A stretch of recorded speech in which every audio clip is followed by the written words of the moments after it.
Good afternoon. I would like to welcome you to this last session before lunch, which will be looking at vulnerable populations, the human stories behind substance use disorders. As we all work towards leaving no one behind, vulnerable populations become very critical. And we often say from where I sit, the work that I do, that we must touch the lived realities of people. So in the panel today, we have distinguished experts who will bring the human aspect of reaching the most hard-to-reach populations. To start us off, I would like to welcome Dr. Aala El-Khani. She's a Honorary Research Associate, University of Manchester, but also consultant with UNODC. Dr. Aala develops and researches innovative ways to reach families that have experienced conflict with parenting support and training. She's conducted field research with families in refugee contexts and zones, exploring their parenting challenges, and contributed to the agenda of producing materials which together form psychological first aid for families affected by conflict and displacement. Welcome, Dr. Aala. Thank you. Good afternoon. Thank you and good afternoon. Can I start by asking for a show of hands from how many people in the room today are a parent or a primary caregiver to a child or have been? My hand's up too. I have a 13-year-old and a 14-year-old. So it's looking like over half of us in the room today are part of that club. Now consider the fact that the role or the relationship that we have with our child is the most important factor in our child's well-being, in their mental health, in their emotional well-being, and in the likelihood of them participating in drug use.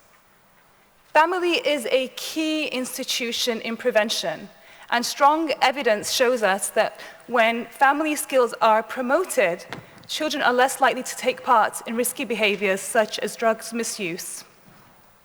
One of the United Nations Sustainable Goals, number 3, has a component of strengthening the prevention and treatment of substance abuse. Here it's no longer about a health strategy, but using family as an institution in prevention. But how can we know how to protect our children? What should we be doing? What should we not be doing? Children don't come with manuals, right? Often the only experience we have in caring for our children is that of being parented ourselves, regardless of whether that was a good or a bad experience. And that's where family skills programs come in.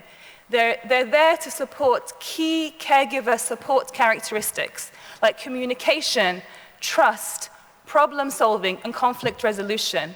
And they often have opportunities for caregivers and children to spend time together working on their attachment and their bonding. There are a number of caregiver and family skills programs that are used and are very heavily evidence-based in high income and stable environments. But the questions we had at the University of Manchester, myself and colleagues, namely Professor Rachel Calum, was could family skills programs be used in humanitarian challenge settings? The current refugee crisis is the largest humanitarian crisis of our time. Families that experience conflict face multiple challenges. Their mental health and functioning is key to prevention.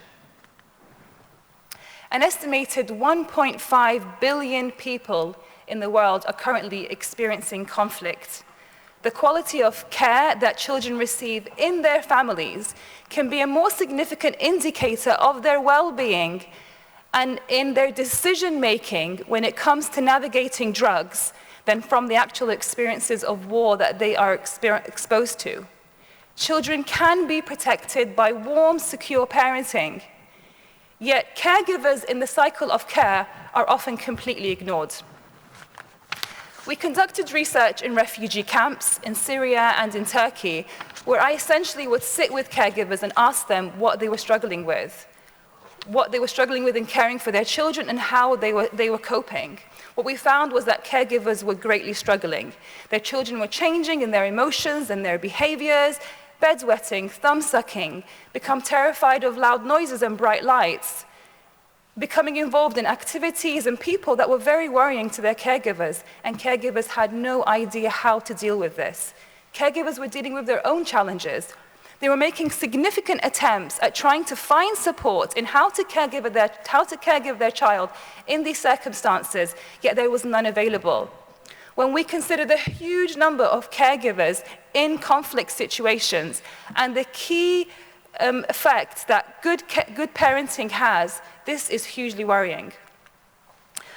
In response to this identified gap, we've been working with the Prevention, Treatment and Rehabilitation section of UNODC over several years now, who had a global program highly involved in family skills programs as a preventative strategy. UNODC were interested in developing an open source selective program for families in challenge settings. This has now become called Strong Families.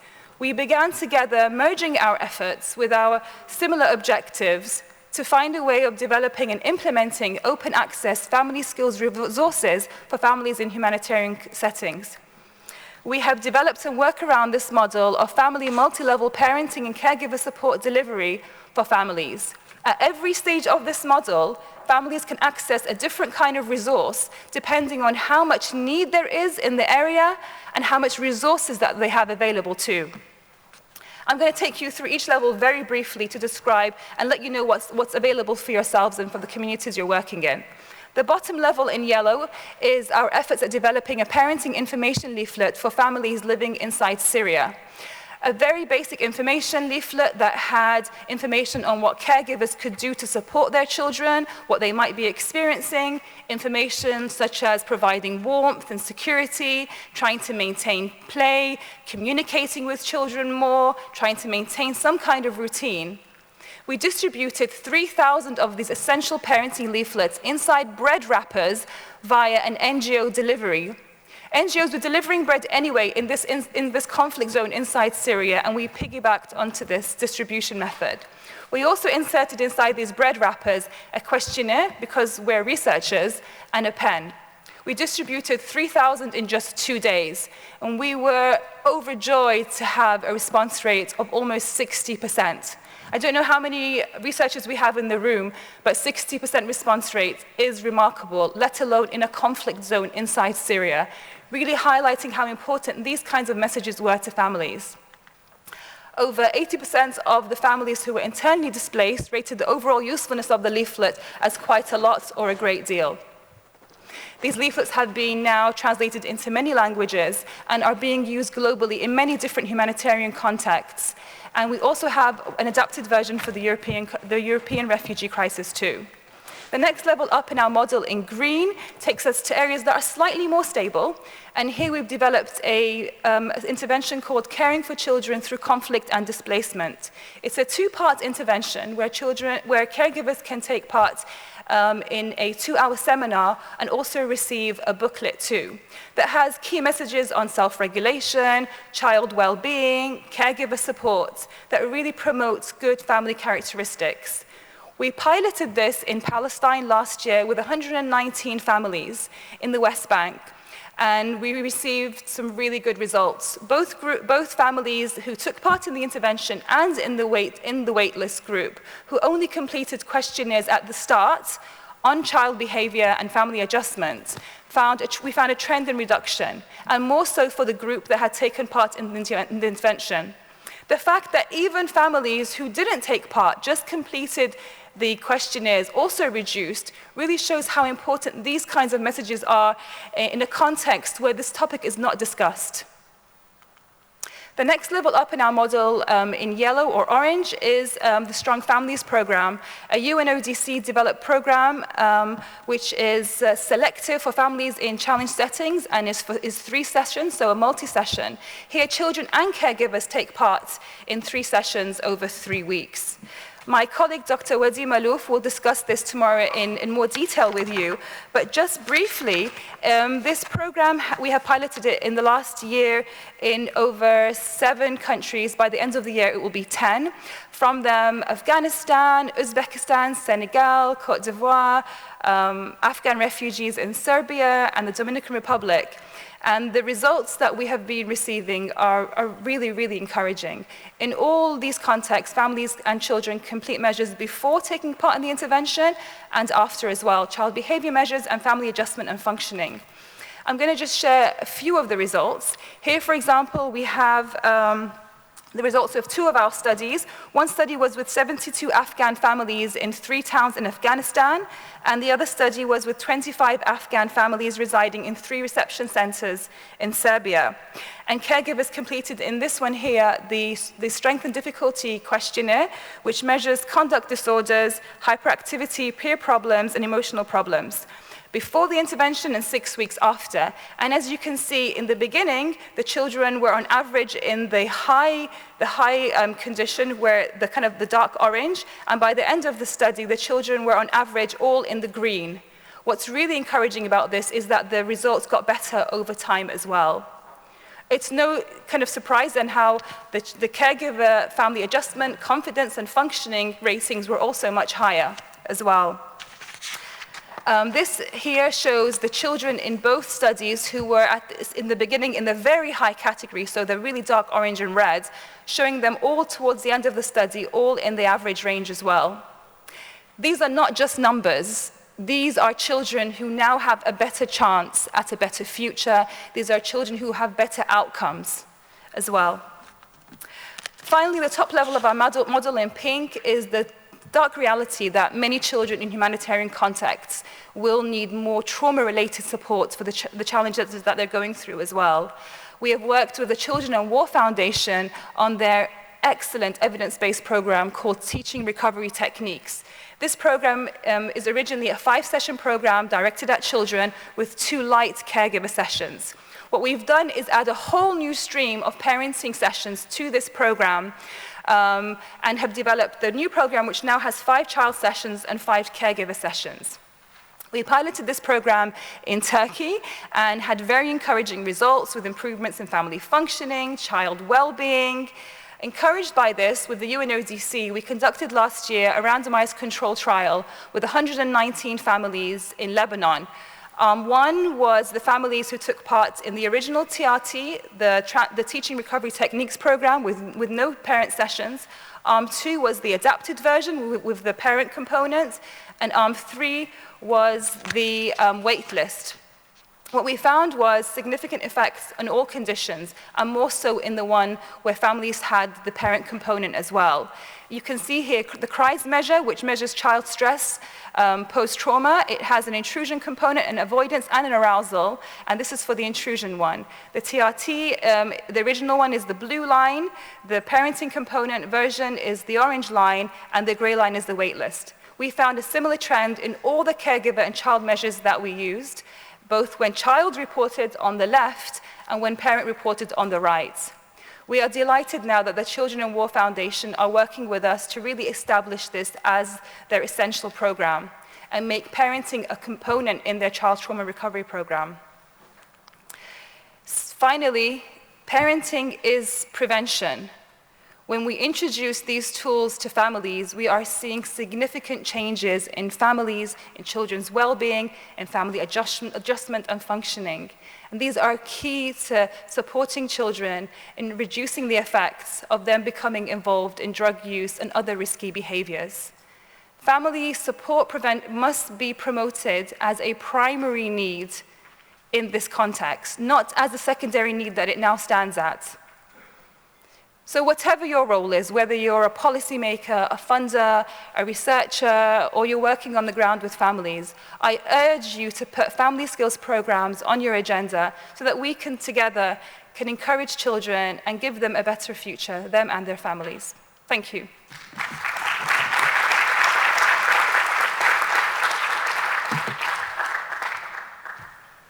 Thank you very much, Dr. Aala. You actually kept to time and for a very interesting presentation providing practical support for families in conflict situations.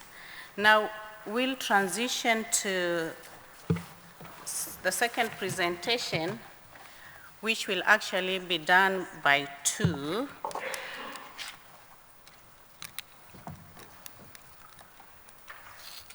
The second presentation looking at the importance of evaluating policies to improve programs in Latin America and the Caribbean. And our first presenter for that will be Angela Crowdy, who is the Assistant Executive Secretary of the Inter-American Drug Abuse Control Commission of the Organization of American States, headquartered in Washington.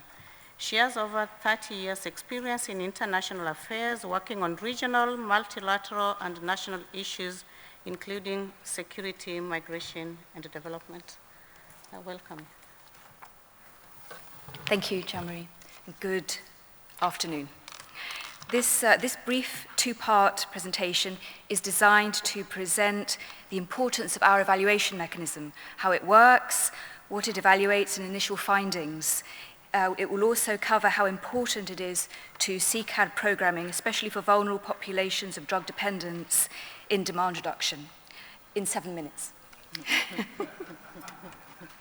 I'm conscious of the fact that we're the pre-lunch panel, so we're not the most popular either, so bear with us. Just a little about who we are, the Executive Secretariat of the Inter-American Drug Abuse Control Commission. We were established by OAS member states in 1986 in response to the growing drug problem, with a consultative and advisory body to the OAS on drugs in the hemisphere. We promote regional cooperation and coordination on all aspects of drug policies, and we are a forum for an open discussion of drug issues and targeted improvement of hemispheric capacity to address the drug problem. If you see, we're in two sections. One is the drug control capacity building and technical assistance section. In the other, that's where our multilateral evaluation mechanism is housed. That's the evidence-based drug policy section, and that assists, in general, member states in strengthening their drug policies by conducting in-depth research, evaluation, data collection, and analysis on drug-related issues and emerging trends.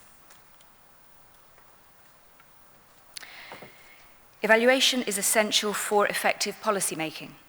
In this regard, the MEM, the Multilateral Evaluation Mechanism, mandated by the 1998 Summit of the Americas, is a peer review process that measures the progress of actions taken by our member states to address the drug problem and related crimes. The only multilateral evaluation of its kind in the world, the MEM highlights strengths and weaknesses of our member states in its country reports and encourages national dialogue among policymakers. This is crucial to our own programming within CICAD in the design of evidence-based projects to address the needs of countries and vulnerable populations. As you can see, the MEM has a series of characteristics. It's governmental, objective, it's constructed without sanctions, it's constructed in rounds. All evaluations are conducted simultaneously, which means that all member states are evaluated in one round, which roughly lasts about a year and a half. It's a lot of work, evaluating 34 member states, and we're constantly updating and improving the MEM process in general. All countries are evaluated, and all countries evaluate through their governmental expert group.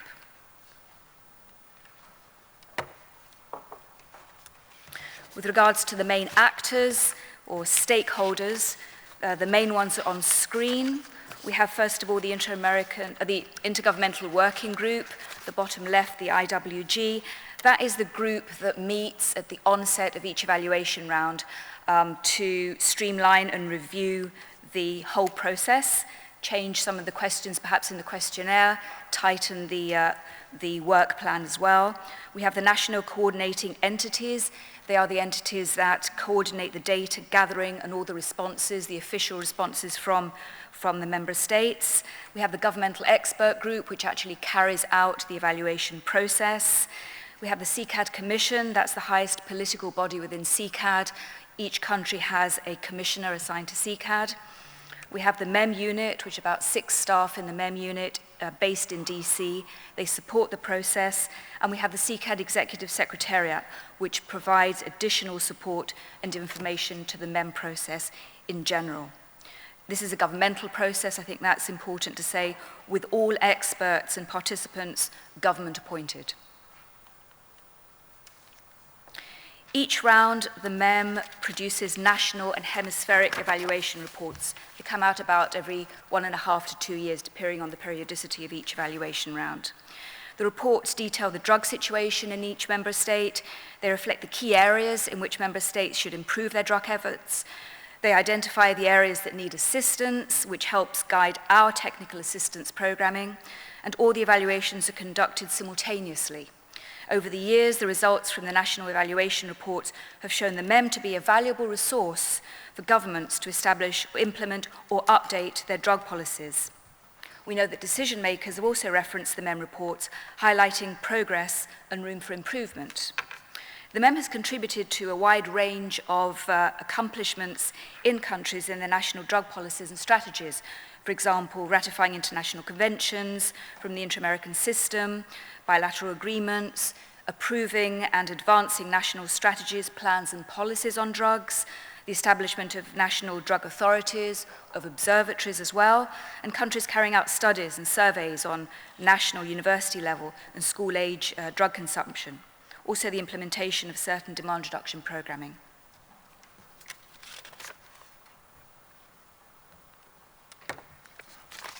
Just to go back to what we're evaluating and what the basis is for our evaluation questionnaire, it's the hemispheric drug strategy. The MEM assesses the degree of implementation of the strategy as well as its action plan on drugs 2016-2020. The MEM evaluation aims to contribute to ensuring that the objectives of our strategy are achieved by 2020 by highlighting the areas where progress has been achieved and where further work is needed. It establishes the commitment among our member states to address the worldwide drug problem across 5 thematic areas: institutional strengthening, demand reduction, supply reduction, control measures, and international cooperation. Just go to that one. The plan of action is a supporting guide for the implementation of the strategy, and it sets out priority actions to be developed in our OAS member states, placing individuals at the core of drug policies. The plan is at the heart of what our member states have tasked the MEM with in its evaluation process. It identifies 30 objectives and 129 priority actions to be carried out by member states. The MEM evaluates the level of fulfillment of these objectives in each country. It takes into account the UNGAS 2016 operational recommendations and the UN Sustainable Development Goals of the 2030 Agenda also. While the MEM does not evaluate every 129 priority actions, as some are not measurable through a questionnaire or a dialogue through paper between the GEG and the member states, the process does cast a wide net over a vast thematic area.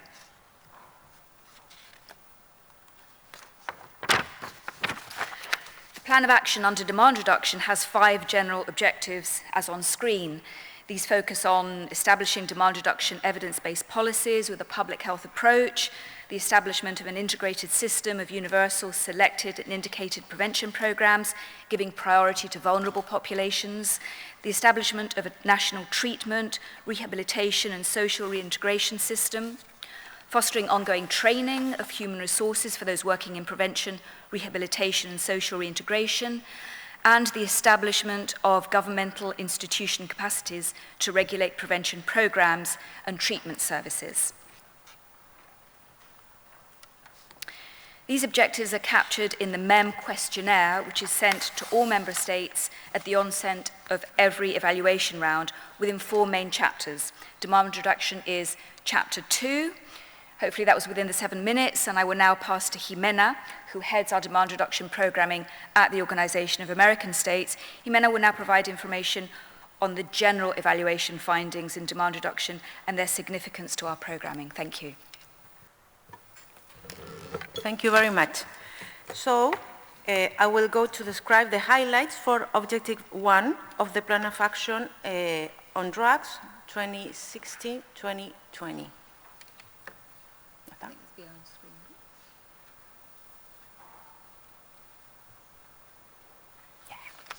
Perfect.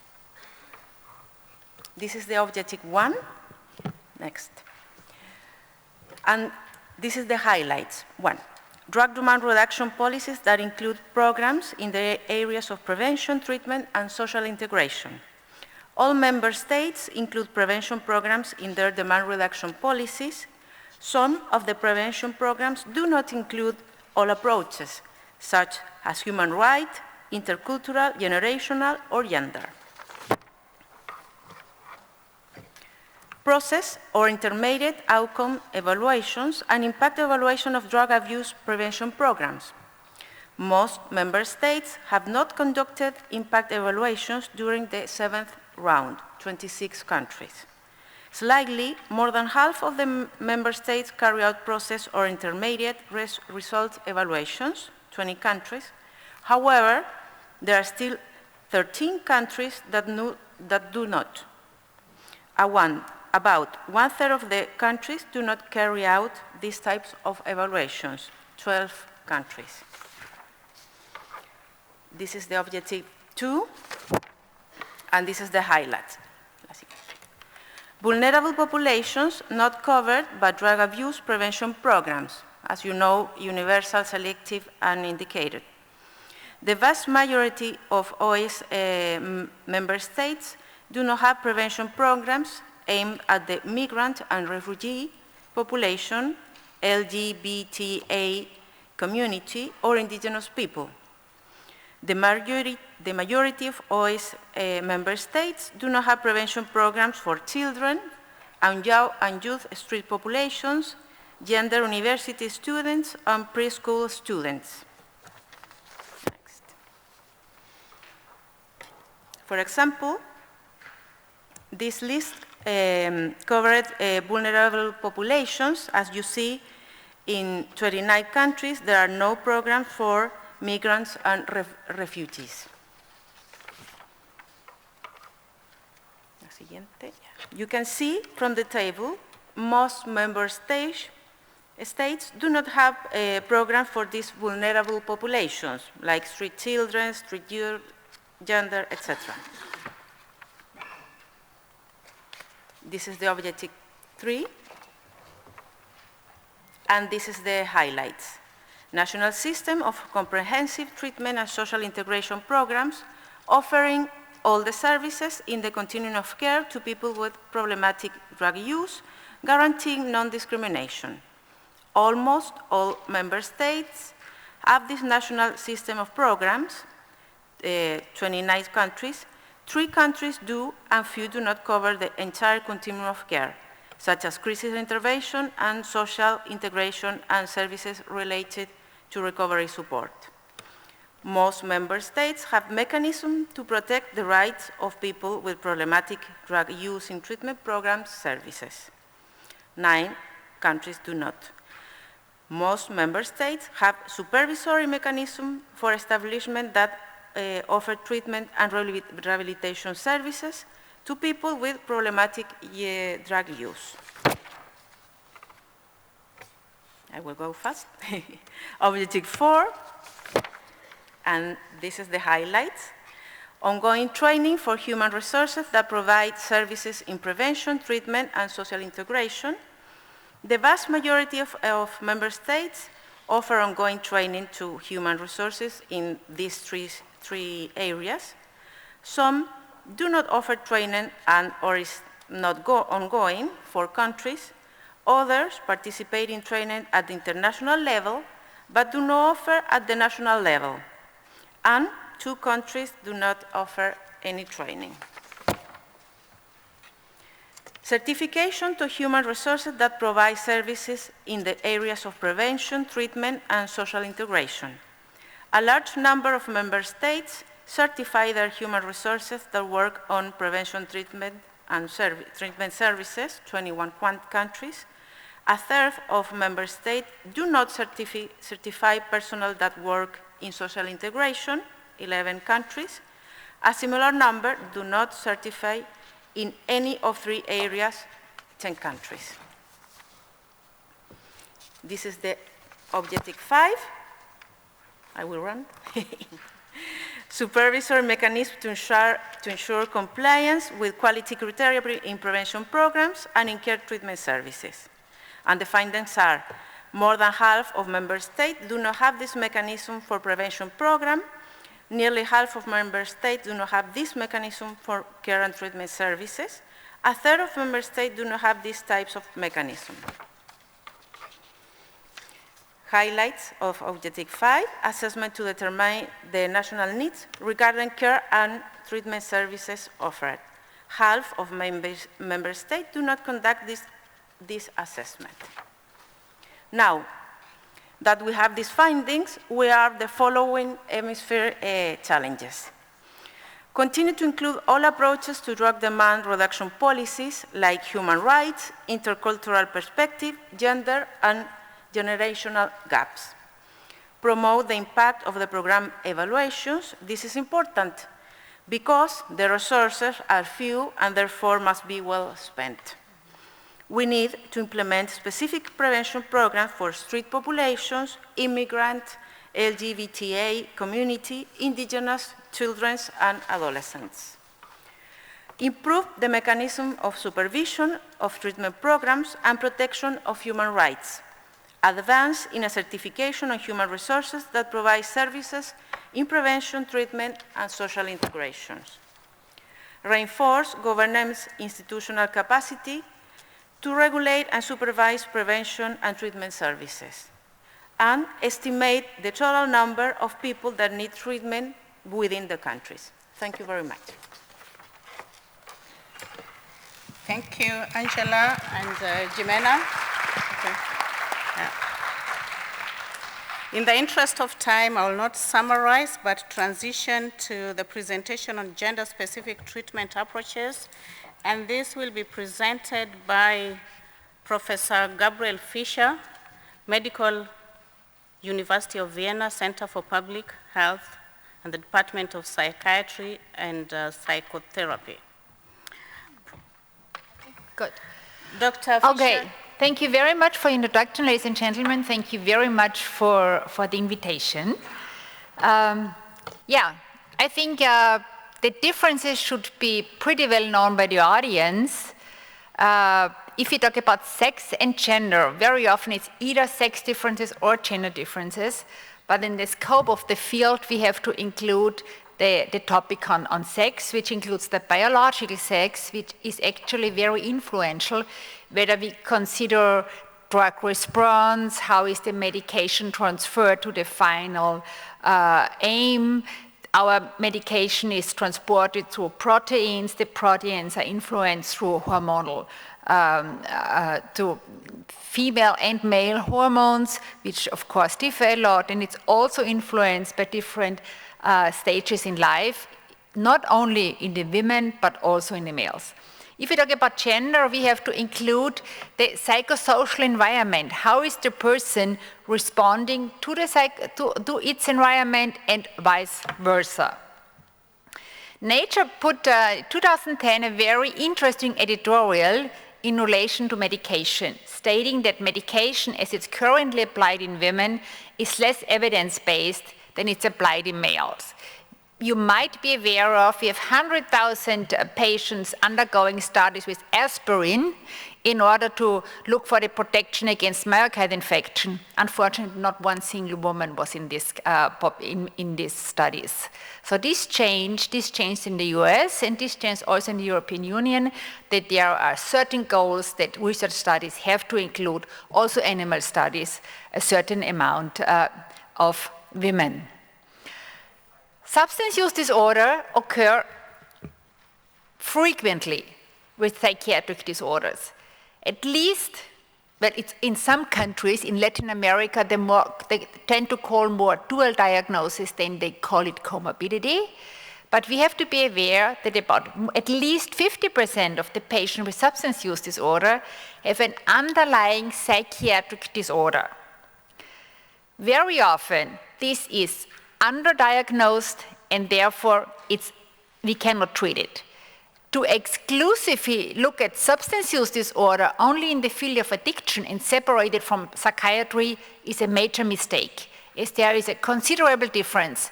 We are aware of that women tend to have much more affective disorder, and they tend to medicate themselves with drugs, in contrast to males who actually do have a much higher risk, as pointed out this morning, on mortality and high-risk behavior, and also on ADHD, what I'm coming later on. There are gender differences in the treatment entry. The vast majority, actually, it's still the male population, but the women are actually speeding up to some extent, and if you look at the amphetamines, there is the narrowest gap, actually, between both sexes. If you look at younger patients, we find actually with the pink column the females, with the blue columns the males. We see that there is the gap is actually narrowing down in the one column in any illicit drugs, but also in alcohol disorder. If we in general look into the drug exposure in the two sexes, it's a significant higher exposure towards the male. If we actually look into the prevalence of developing substance dependence, it's again, the male sex is leading in all of the substances with a higher prevalence, but as I pointed out before, only in amphetamine. Amphetamine dependence is significantly higher in females. And we have, next to the biological aspect, we have to consider the influences on the different sexual hormones in the both sexes. And this gives you the connectivity of the brain, and this picture with the red color and here the cerebellum with the blue gives you information on the connectivity. So in the interhemispheric connectivity, the women are much, much stronger in contrast to the cerebellum where the connectivity is much, much stronger in males. What does it tell us? The reporting behavior is different between the female reporting and the male. It's outside the medical field. But if we have actually disorders, we have to consider that women present themselves differently. They're much more talkative, and unfortunately they avoid very often to come to the point. Whereas male behavior is, and you all probably work in the substance use field, if males come in, they say, yes, I've been taking heroin, I have been shooting heroin for this and this time. And the women tend to say, well, I have a lot of complications, I did not feel good, I had this and this and this. So in order, and this is one of the next slides, yes, I can take it now. The retention in medical disorders is in all disorders higher in the female sex, but not in substance use disorder. So what we have to consider when we have, when we're in a treatment facility, it takes more time, we have to devote more time and privacy to female in order to maintain them in a retention.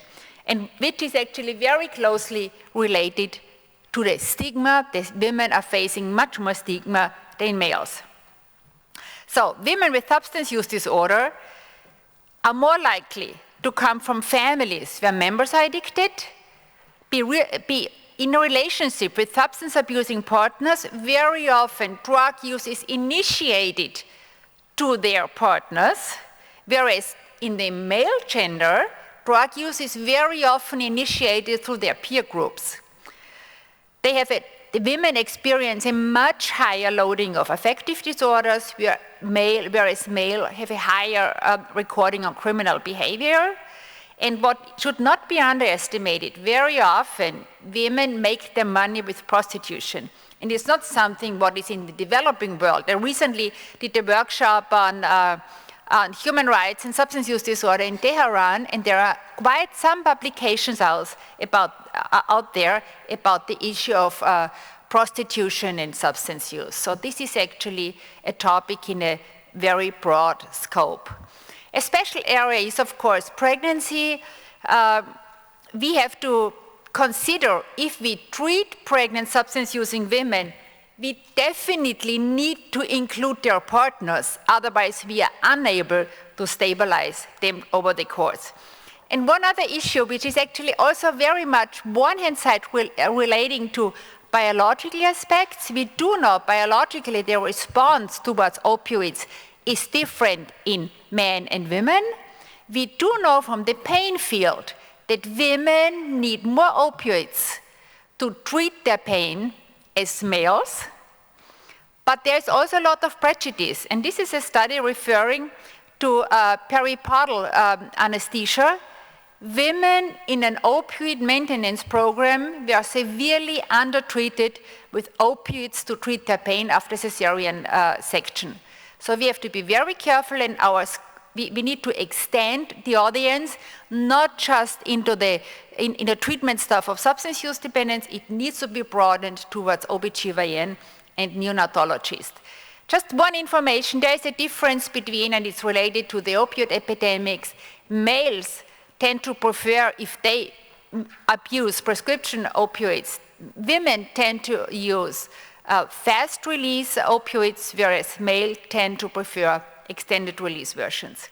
One special aspect, what's only related to women, it's after the menopause. Of course, the biological system changes, and there are very often overlapping symptoms like sweating and anxiety, depression, which is related to menopause.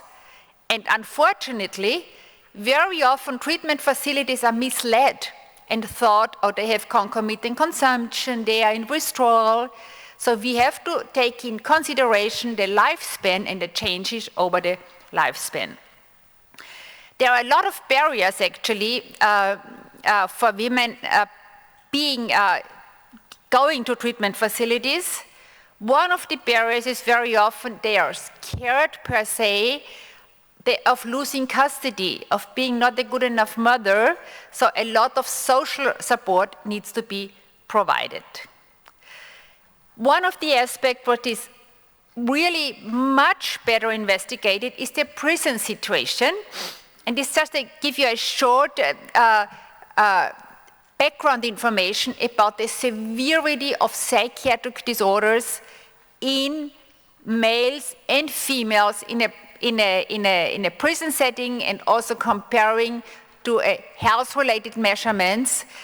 Of course, this study has an underestimation of females. We do have, which I think is good, that the women are not so present at prison, but on the other hand, it's less facilitated what's available for women in prison. And we find that a significant difference between, of course, affective disorders being higher loaded in female prisoners than in males, and a much higher loading of problems controlling the violent behavior, which is yielding me to the end of my presentation as the violent, aggressive behavior in males is very often closely related to ADHD. ADHD is underdiagnosed in prison. It's outside the prison, but in prison, very often the focus is simply on substance use disorder. We are happy if opioid addicts have access to opioid maintenance, but we do have to broaden our spectrum, because if we are untreating ADHD, we are undiagnosing and untreating it. It's a lot of problems in jail, and these males are relapsing immediately with a higher risk of mortality. And there are studies out, if we treat both opioid dependence and ADHD, it's not only beneficial for the individuals, it's beneficial for the public system because it saves money. And I'm stopping here, and I saw quite some people took photographs. You're happy to have my presentation. Thank you very much.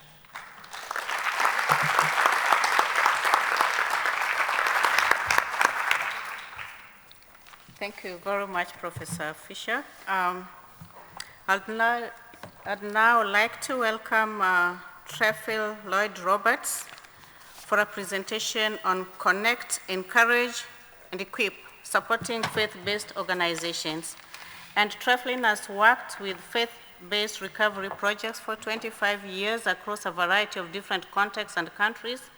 Currently coordinates ISSUP, a network of Christian people and programs in addiction and recovery work with members and contacts in more than 100 countries worldwide. Welcome. Thank you very much. It's a great pleasure to be here. I must confess I'm somewhat overawed by the distinguished speakers who've gone before, both in this panel and previously. My experience is very much from grassroots level. So we've heard a lot over the last few days about government, international, national initiatives. I hope what I share with you from a very different perspective is in some way interesting for you. As well as my role with ISSUP, which is this international network, I have the privilege of being chief exec at a drug and alcohol recovery and rehabilitation centre in the UK, which actually this week celebrates 42 years of being there.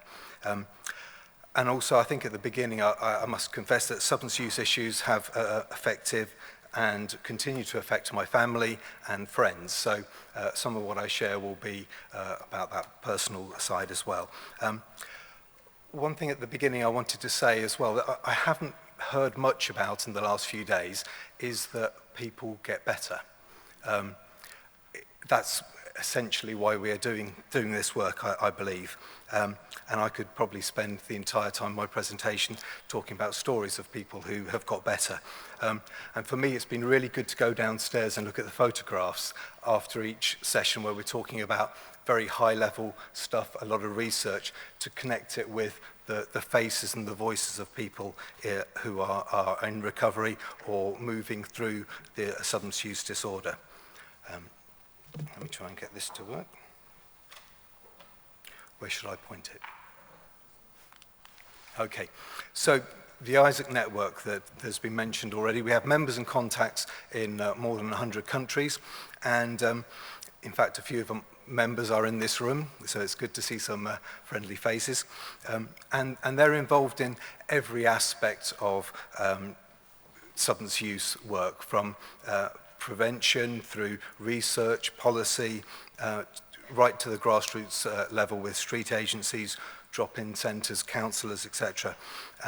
One of the things I love about the network is the diversity and creativity of interventions. It's brilliant to see in so many parts of the world something that I've never seen before that has taken me by surprise, and yet it works. And I would also say that people in our network are involved in secular organisations or faith-based organisations. Some of these organisations, faith is integral to what they do. I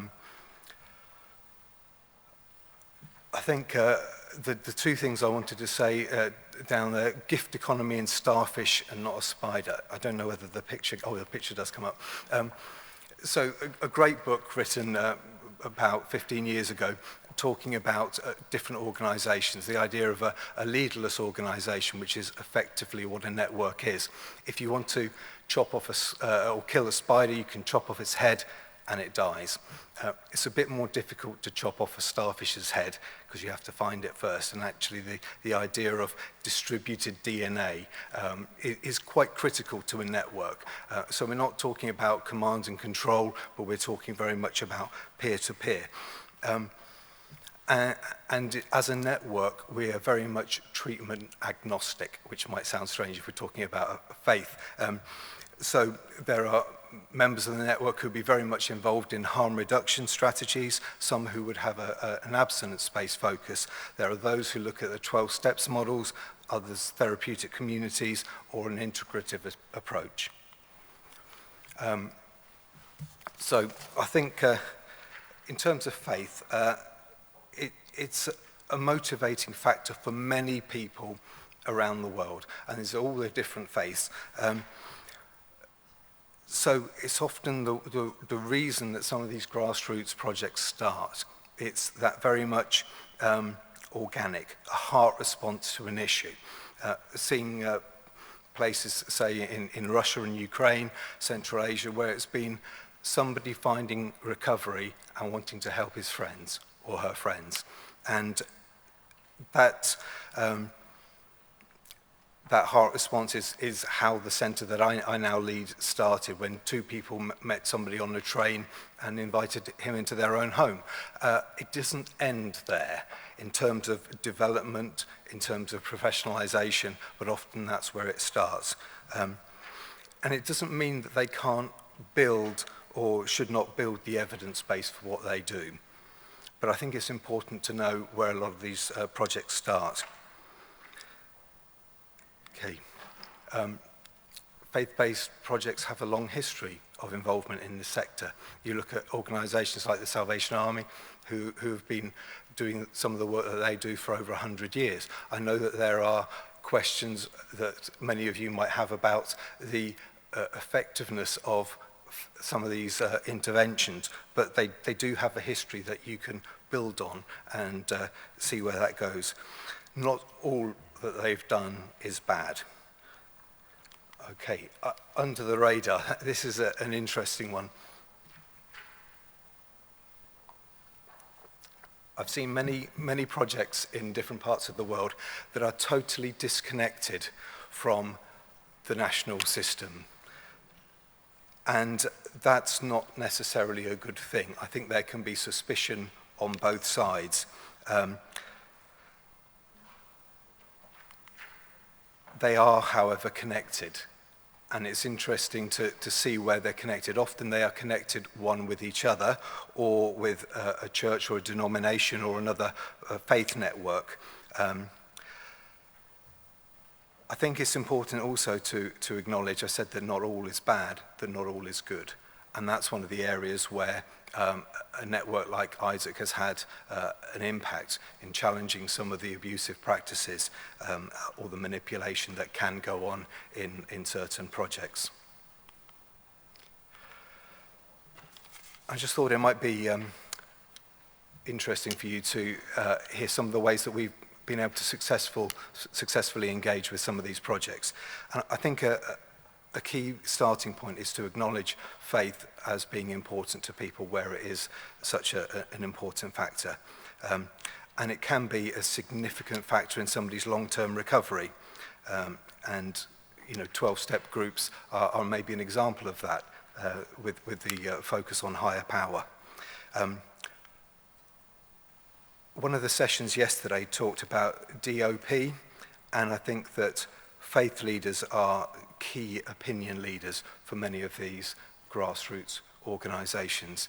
And so working out how you engage with them is really important. They tend not to come to events or training. That's been our experience. But there's other ways that we can engage with them, specifically through doing events just for faith leaders. Build relationships. This is absolutely key. I talk a lot about the tea drinking phase of any project, where you just turn up, see what's happening, build relationship. Maybe that can lead to evaluation or training, etc. But without that relationship, it's difficult to sometimes have the difficult decisions about quality and improvement. Okay. And I guess this is the next thing. How can we encourage development? How can we encourage the grassroots organisations to continually do everything that they do better, to align maybe with the evidence-based practices that we've heard a lot about over the last couple of days? There's one of our ISSUP members in the UK who's developed something called competent compassion. He works in a secular drug service, and he says that everybody that he engages with, every client, really demands two things from him. He wants him to be competent, but he also wants him to deliver whatever service he does with compassion. So I think that's a great phrase that we need to remember in all that we do. And another key element of this for some of these independent services is to be key at knowing limitations. For any project we do, there are things that we do really well and things that are outside of our scope. And I think that's a really important conversation that we can have with projects. And adapting training, tailoring it, acknowledging faith in training, and but not adapting it so that we duck the hard issues. I see I have 2 minutes left, but I think I have come to, a couple of things. Okay, here are just some of the bits from around the world where we've had some impact through the, one's disappeared, okay, there we go. Some impact through the network. So in Russia, a lot of these independent centers were doing absolutely nothing about HIV. They didn't want to touch it. They saw it totally as a medical issue. And yet, as we heard yesterday, 30 to 40% of the people in those centers were living with HIV. So we were able to get that on the agenda and develop training that they could accept and actually transform what they were doing in that area. And standards, again, having a conversation about how could they raise the standard of what they were doing before that was imposed externally. Ghana, self-help and confidentiality. The issue we had was when we were talking about recovery groups, pastors wanted to be in there to find out what was happening in their church. So the whole idea of anonymity was out the window. So again, having some of those difficult conversations. Mongolia, again, they did some recovery groups in the community, but raising their ability to do other things like counselling. Living recovery in the UK is some specific training for those in recovery centres. Focusing on faith, we're looking at how we contextualise it and translate it for rolling out elsewhere. Thank you.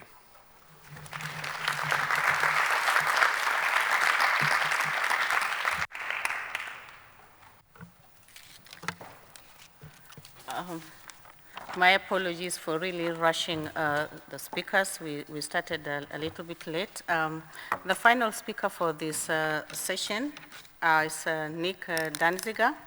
He's a prize-winning photographer and one of the world's most renowned photojournalists. Much of his life has been dedicated to documenting the social political issues that define our times in best-selling books, award-winning documentaries, and prize-winning photography.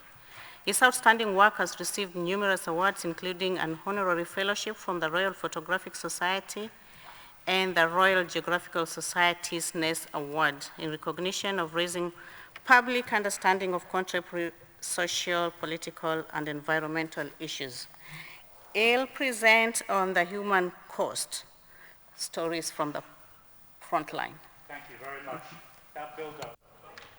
Thank you very much. That build-up is just so that you don't leave to go and have lunch. So on the final lap here, 15 minutes I've been told, and it's difficult to edit the stories down when I've spent maybe nearly 40 years taking pictures around these issues. I think we'd all agree with this very bold document, Article 1 of the Universal Declaration of Human Rights. Sadly, it has to be said that millions, maybe hundreds of millions have been left behind and unfortunately don't have the services that is deemed appropriate for human dignity.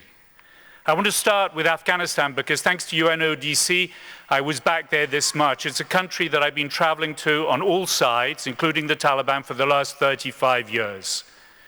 The war has gone on for 40 years. 30 of those years has been mainly, I would say, about the production, control and distribution of drugs. But there are heroes amongst the midst of those people. Sorry, I'm working two systems here. Here you can see a militiaman from one of the militias known as the carpetbaggers. Their atrocities were committed under the influence of narcotics. But as I mentioned, I also want to concentrate on some of the heroes. Here is Beheshta, photographed this March. She's trained as a psychologist and counselor, but opportunities are very limited. There are 103 drug rehabilitation treatment centers in Afghanistan, and yet it's very difficult to find employment as a psychologist and counselor, particularly if it's a woman. She has to adapt her behavior because she is treating male patients. Few of them get the opportunity to be trained outside of Afghanistan. She has been one of the fortunate ones. Her family insisting that she should remain and apply for asylum, but she returned so that she could help her people. It is estimated that there are 2.9 million people, that's almost 1 in 10, Afghans are addicted to some form of narcotics. Here you see young people, but they start from the age of 10, 11, and 12, addicted to heroin and opium.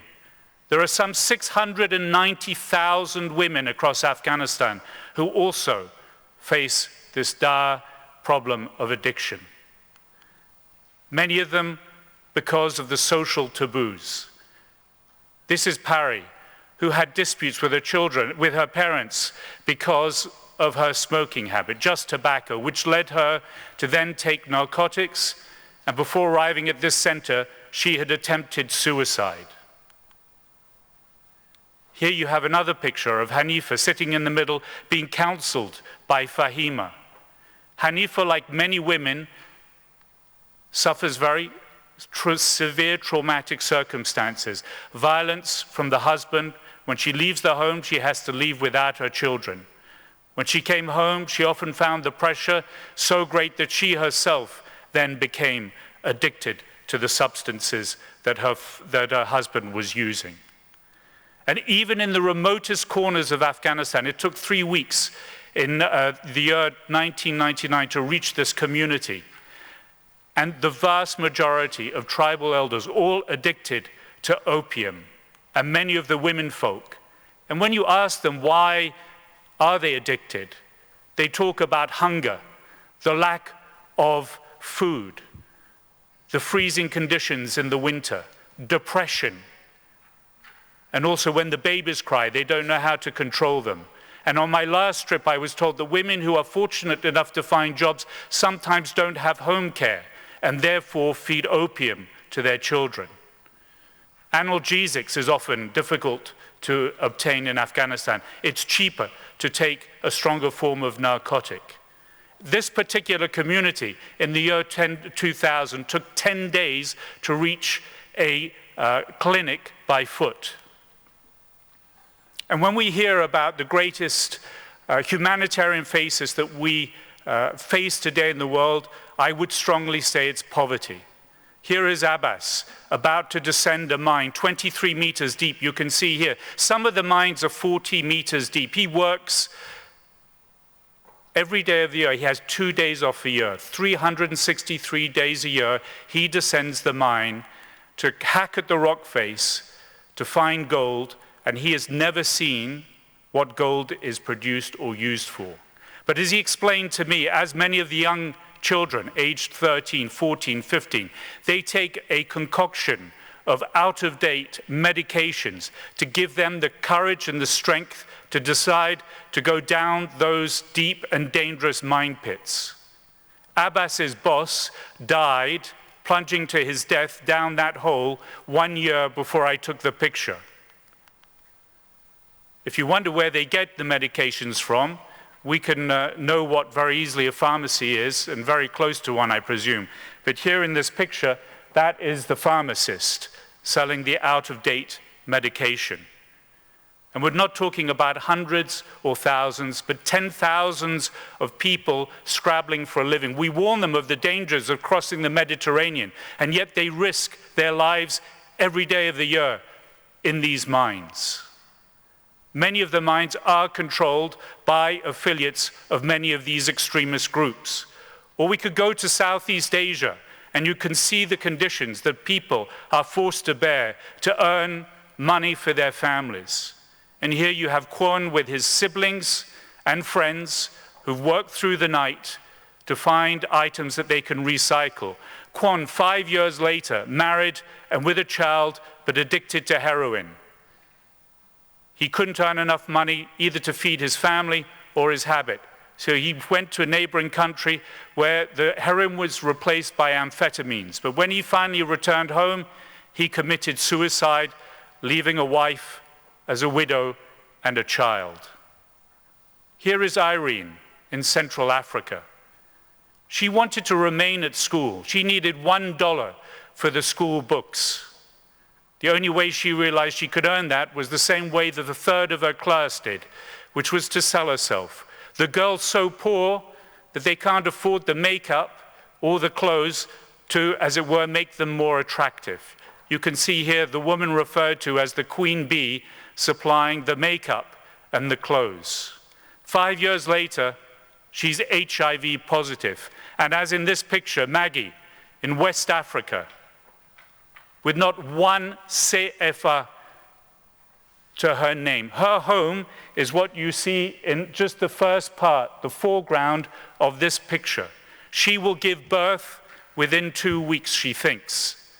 She says, what future for my baby? How am I going to be able to feed my baby? She is addicted to a mixture of cannabis and cocaine. And as I mentioned, the thousands and tens of thousands of orphans. Here, Gloria, age 15, Judith, 13, Monica, and Miriam, 18 months, whose parents have died, and they are now in 2 months' rent arrears. Or Franklin in Central America, here aged 7. I returned to find him 5 years later, age 12. His dream was to become a banker. Probably not like most of us understand the word, probably a cashier. He's one of the top students in his class, first in mathematics, and yet his mother and grandmother didn't know how they would get the money, less than $1, to pay for the bus to get him to the high school and back. He didn't go to the high school. He joined one of the many gangs in his neighborhood and became a drugs dealer. And when I returned 5 years later, here you see him age 17, he had escaped with his life. 4 of them were dealing on the outskirts of their neighborhood. They were apprehended by the military police. An observer saw them being arrested. He ran to the mother to explain what had taken place.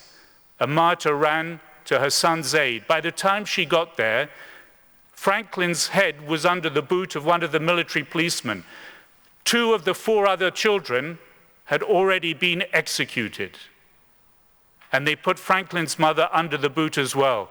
She was screaming that he was a minor, and eventually they were allowed to leave. But here in our own European societies, as you can see from this picture, children bored with easy accessibility and affordability to all sorts of substances that allow them to, as it were, escape the daily routines.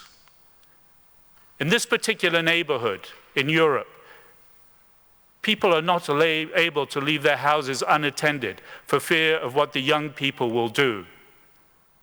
And in this particular neighborhood, the woman I was staying with, Maureen, explained to me, when I see a young person running, I would love to live in a neighborhood where I could think that person was running to catch the bus.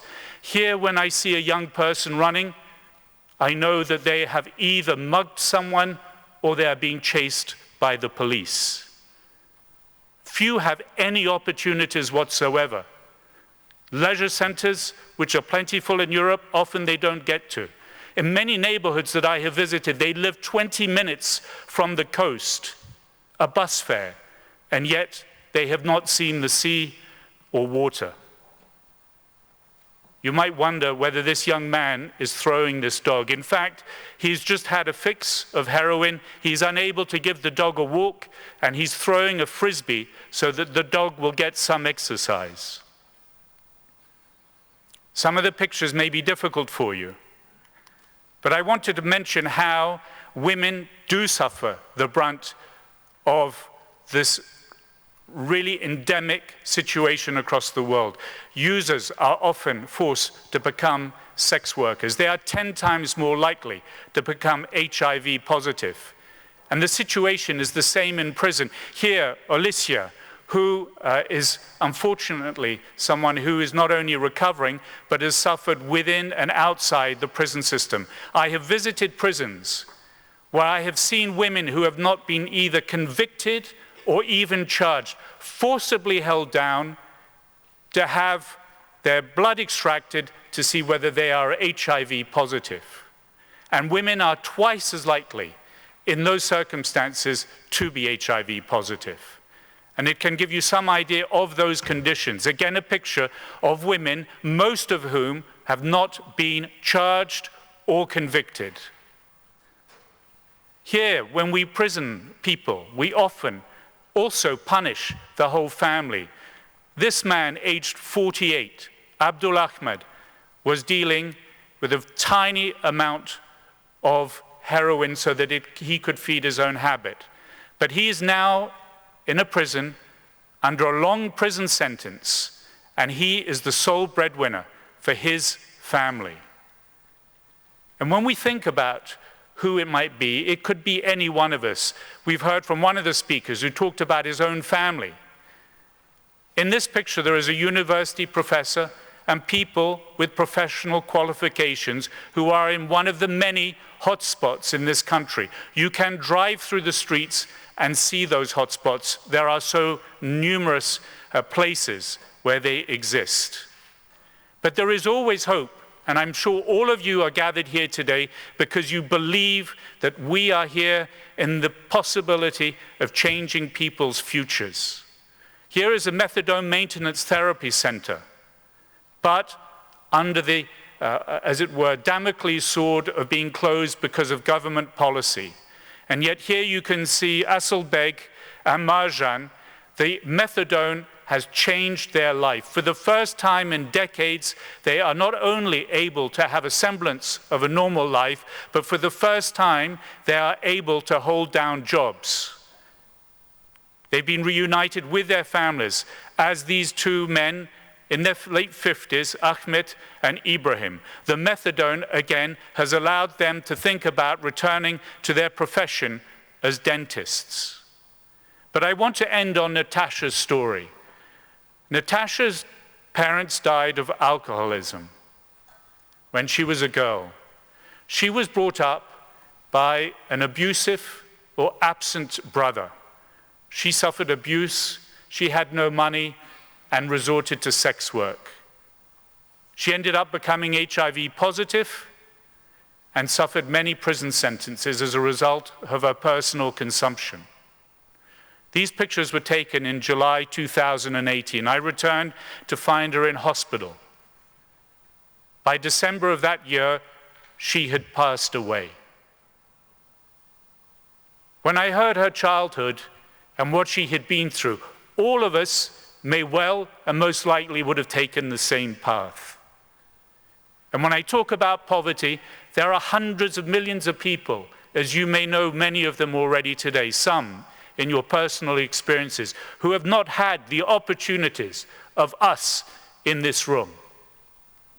And I hope all of you here, like myself, are not only challenged, but inspired by the people who work in the field like Beheshta on a daily basis, risking, as it was in the case in Afghanistan, their lives, not the refugees that we talk about as a humanitarian catastrophe, which it is, but the millions who stay behind to help their own communities. Thank you very much.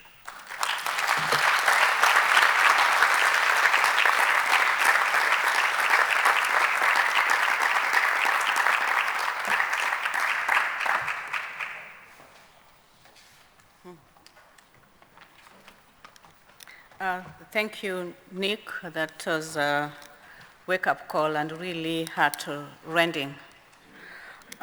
We've had a broad range of services and programs presented and real-life stories depicting the lives of people who are vulnerable for all types of different reasons.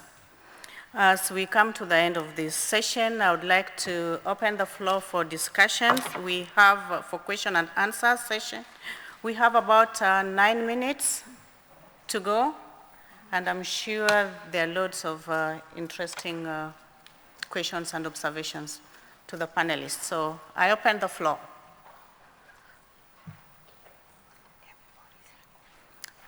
No, we stand between you and lunch. Any question, observation? No. The panelists are available during the entire ISSUP conference. You may reach out to them directly and individually to discuss further. And join me in thanking our panelists and really a round of applause to all of them for delivering so well.